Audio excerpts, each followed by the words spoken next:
Y'all bear with me. I know the cinematography is horrible, but just I guess listen to what I'm saying. But it goes a little something like this.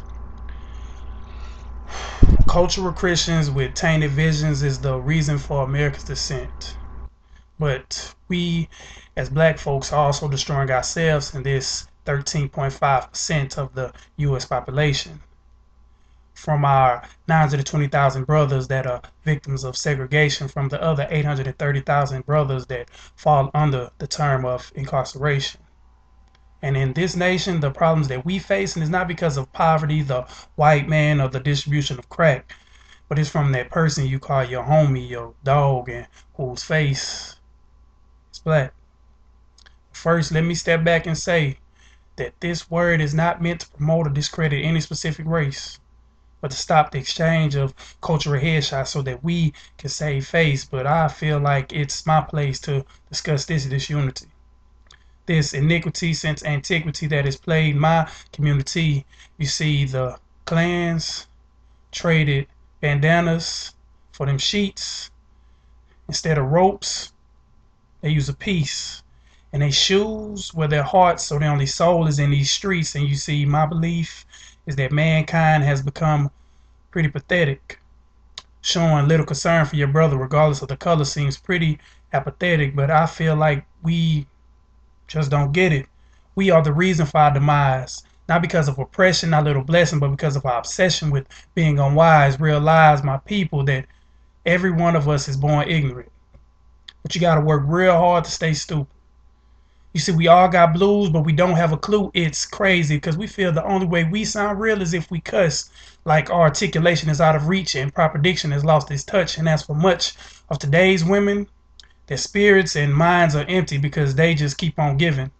Because someone will give their lives chasing men or money, so they fall victim to their superficial living. Now, my people, love is not just a feeling. It is an action that is lived. Choosing to love some and hate others cannot be thought of as your prerogative. Because what you give reciprocates. And we wonder why we tell like old clothes, because what we sow is hate. But through this message, I hope to resuscitate your mind and condition your thinking that until we can stand together, we just going to keep on sinking. But the key to linking your mind with this thought is God. And in Him, there's no division, bias, or prejudiceness. In Him, there's no denomination, racism, or negativeness. Just a people He made in His image. So to pay homage, let's do away with pro-black and pro-white, and let's become pro-human. And fight to promote love and peace between these two warring hands, because conflict plus conflict only equals destruction. And we must combat this conflict with love if we want to stop this reproduction of hate, forgiveness, and our heart been apart for too long. Let's mate the action with our souls for the brothers and sisters that's coming up and the spirits of the old, because we can't begin to mold this earth with tight fists, because only with open hands and a gentle touch can we leave our true imprint, direct our minds to keep our fingers like this, and let peace be our predisposition.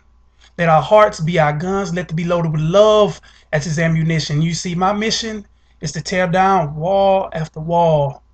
And if any of them are left standing, I'm aim my gun at it, so I know that it will fall. But first, I must understand His art so I can feel like I can draw, because this still life painting is what God really wants His world to be. And it doesn't take us taking a multiple choice test to see that we need money.